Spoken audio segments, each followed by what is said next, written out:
Hey again, this is Don, and I'm still reviewing some of the facts, information that's brought out about the San Bernardino tragic event last week, because I still am concerned with some of the information that's been brought out and how it all, lines up with the truth. Concerned about the potential of the U.S. troops being drawn into the Mideast again for a World War III type scenario with all the different nations lining up in that region. And I know it sounds conspiratorial and diabolical that something like this could happen, but I do know that there are influences in the world who would go to many lengths for their global agendas, and just double checking to make sure. And again, I am sorry if this is causing grief for anybody who was involved, the terrific employees and tragic victims of the Inland Regional Center there in San Bernardino, the great police force that were out doing their best, and just hoping that there was no black ops CIA um, scenario behind all of this. And I put out 3 videos so far about my questions about the incident and the suspects that were involved. And really, what would help a lot is if there was some real evidence of the actual shooting event that showed the individuals involved with the shooting. I'm going to go through another bystander video today and an interview on Fox News that covers it and pick out a few points that I think are still concerning. This is Adam Housley reporting for Fox News on the Megyn Kelly Show late that night. It was about 6 p.m.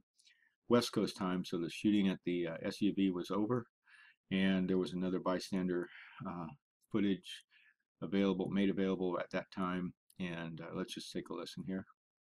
Down the path as alluded to in that press conference. So they're being very delicate with this precisely because of the names they believe could be on these suspects. Meantime, where these suspects were shot or where it began was just behind me. I'm going to step away and we'll go to that video. About 200, 150 yards down from where I'm standing, we were there earlier. There was glass on the street. That's where the first the shooting began. The back window was shot out of the SUV. Went about 100 feet further. That's where the first main shootout happened, where they went back and forth, trading gunfire between authorities and the suspects. Then they went through the stoplight, and that's where it came to an end, where they were shot and killed. The video you're going to see now is from David.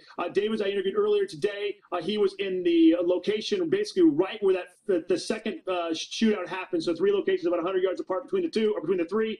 He was right there. Here comes the video. Take a look. It's the first time it's been seen anywhere. All this part of San Bernardino, this is what's going on. We still got all this stuff going on. Oh, they're after somebody. Oh, something's going on. Something's going on.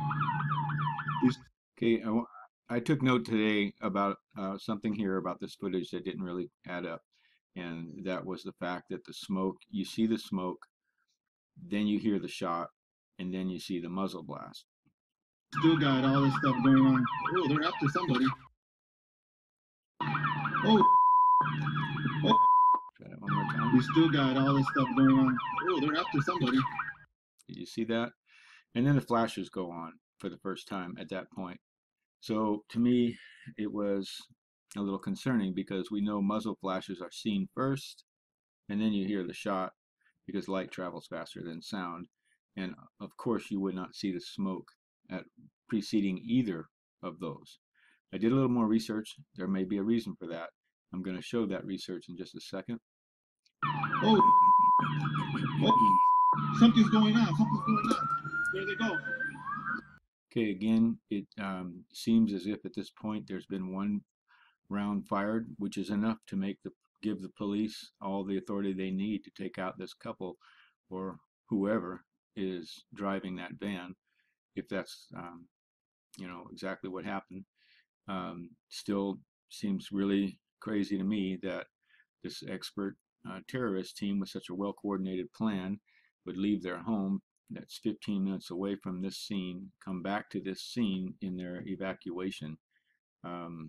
If you were a terrorist, possibly that would motivate somebody to come back and go out in a hail of gunfire, go out and try to take more down at the scene. But to begin with supposed all the bombs that they had, uh, wouldn't they be more motivated to go attack another soft target rather than come back to this place that's crawling with cops? I mean, if that's really what their motivation was.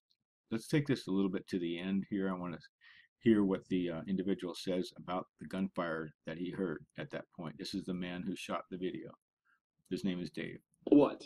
Now, all of a sudden, we just saw that SUV, normal traffic stop by the police. Maybe they didn't stop what they were supposed to, and all of a sudden, we just saw, heard the gunshots, and the window just shattered.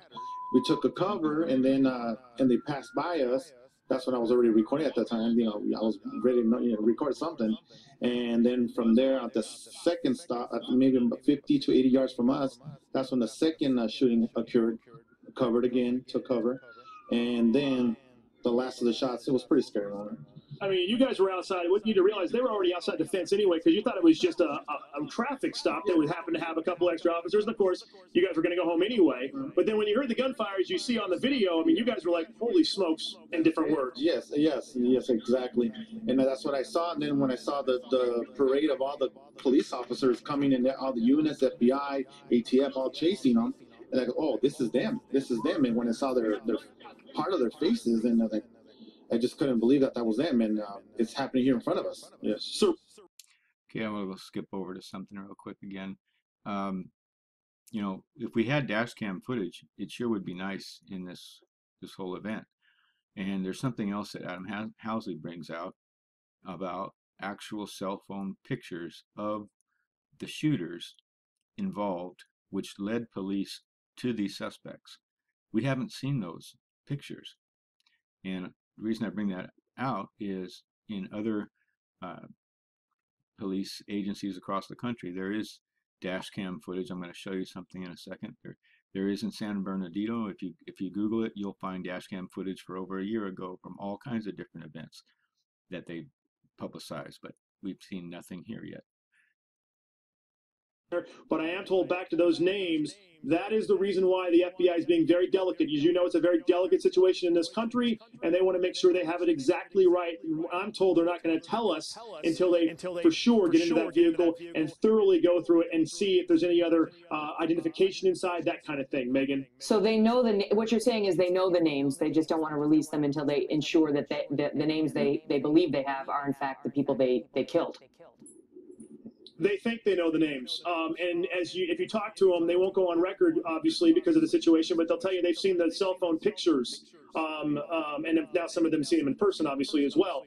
But certain folks have seen cell phone pictures up front, up close of these individuals, and obviously have an idea of their ethnic background, if you will. Doesn't mean that has anything to do with this. I mean, it could be a workplace. Okay, and there's the political correctness feeding into the newscast, as you can see. But is that a feigned political correctness just to make it look more like they're probably scared to call it terrorism, and that's why they try to hold back. So again, pictures. Where are these cell phone pictures that led the authorities to suspect this couple? Why not put those out to allay the fears of those who think, and there's a lot online who think that this could still be a staged event. And Tashfeen Malik surely did not fit the description of a tall, muscular individual, and she probably is 5'2", maybe at the most. The tactical gear they were wearing. Some people, we heard one from the video I did yesterday, where the lady thought that they were white. She didn't say anything about an ethnic description whatsoever, ethnicity different than that. So these pictures that supposedly were out there for the authorities to use to suspect this couple, to go after them, to chase them down, those pictures would be very relevant to evidence to show that we're not on some, sorry to say, CIA Black Ops kind of staged event. So let me just go back again to the whole thing about the muzzle flash, for instance. Here, for instance, is a individual firing, and I want you to pay attention to the timing of the flash and the sound that you hear, because we just heard it in that footage, or from what we saw, it looked like there was one shot. That's what Dave, the recorder, had mentioned, one shot, and then going down the street he heard another and then another. So one shot is what he said.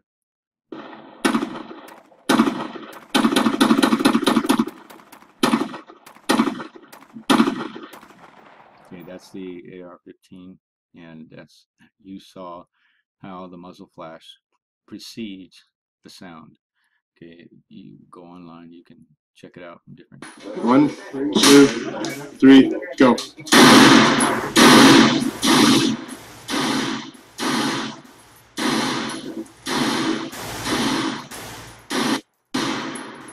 Okay, your senses could tell you that is, you normally see the muzzle flash first, and then you hear.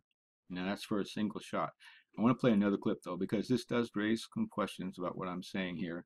And you'll notice in this individual's firing of the weapon, not every round has a muzzle flash. So if the individual in the back seat had started firing, could it be that we just caught one flash, but several rounds had gone off? Well, that doesn't line up with what Dave, the man who shot the video, said. He said he had one, there was one shot, and then the vehicle went down the road and they heard another shot.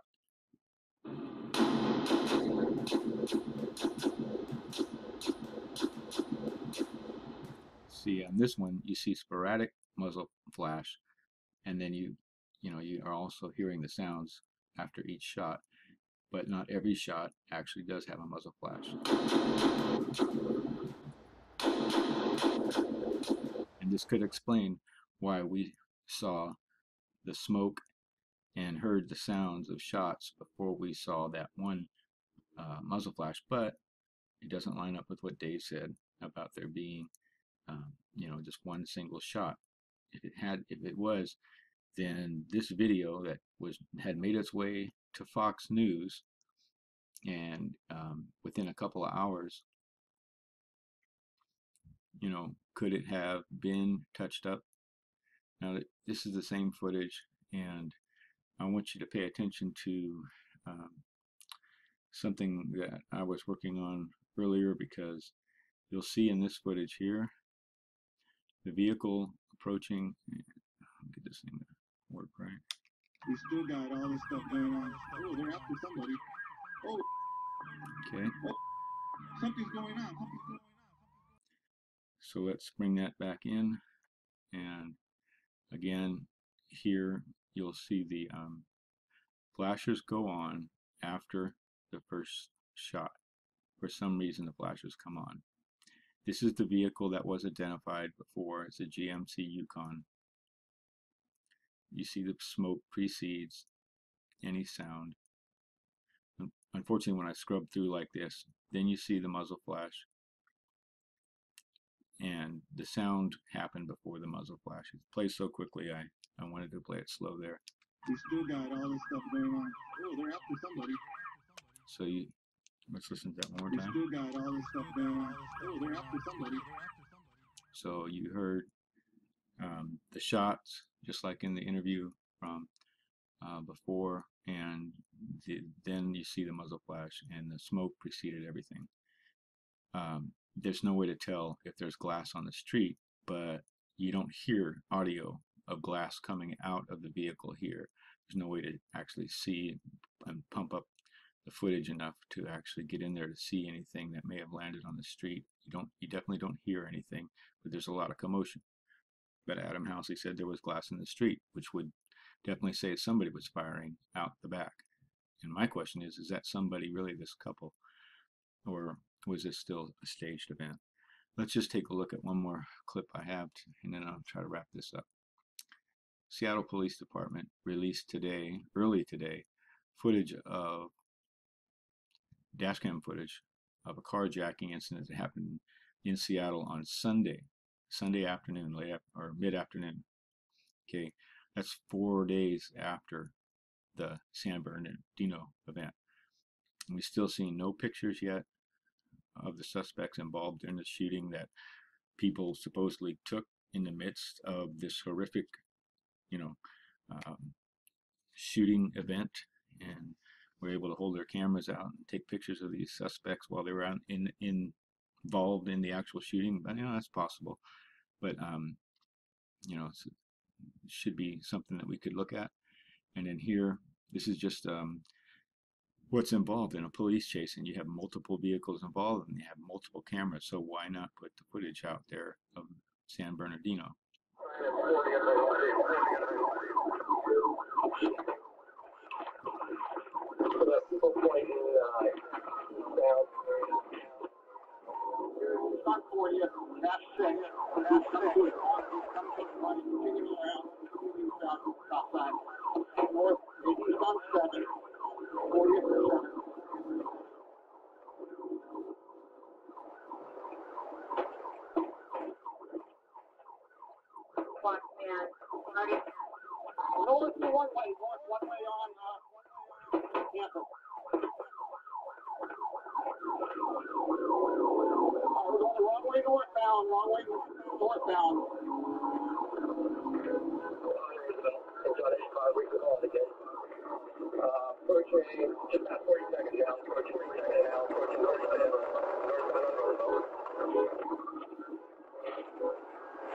Okay, this was actually the second vehicle that this criminal carjacked this day, and this is the police chasing him down.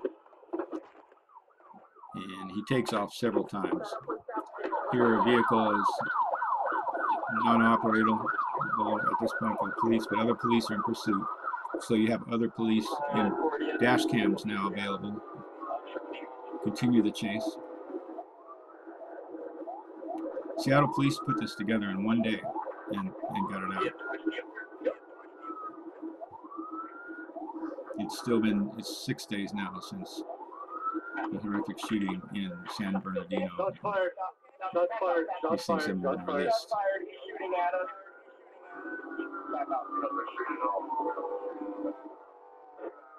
Third dash cam.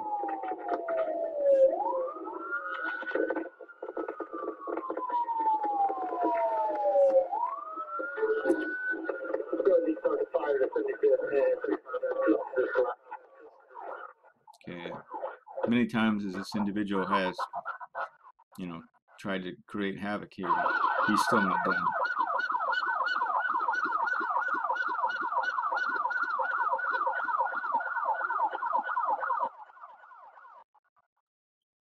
This is the fourth dash cam.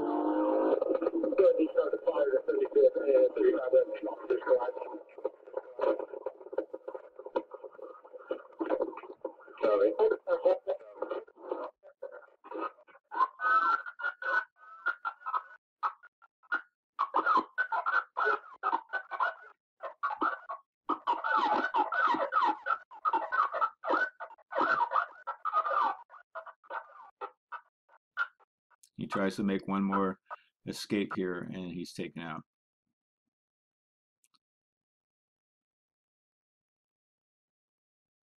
So, once again, there's 21 units responded with the San Bernardino event. I'm sure there must be some dash cam footage that was made available or is available, and it would certainly help to put everything to rest there about the identities of these shooters involved. There's just still so many questions, and it may appear like it's all done and gone, but as you hear in the news daily, the ramp up for troops now to war, this is exactly what I feared was going to happen from something like this. Once again, here's footage of the shot, smoke preceding the flash here. You play it back from the Megyn Kelly tape online, you'll hear the gunshot precedes the flash as well. And just to show you that anything is possible, I've even added in a second muzzle flash and smoke that, if you have time, you can play with. Let me get rid of something here real fast. Yeah. There's a second one with smoke trailing.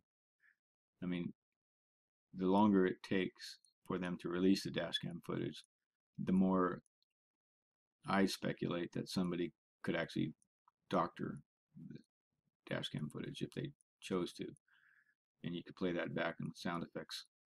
It seems very believable.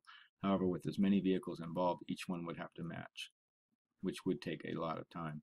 This video came out, in a couple hours after the event was put up on Fox News, and I have no reason to doubt its authenticity, but it's just how, when you listen to it online, again, the shots and the muzzle flash and the alignment, and there being only one shot heard from and described by the individual who shot it, it does Anywhere. bring it into question.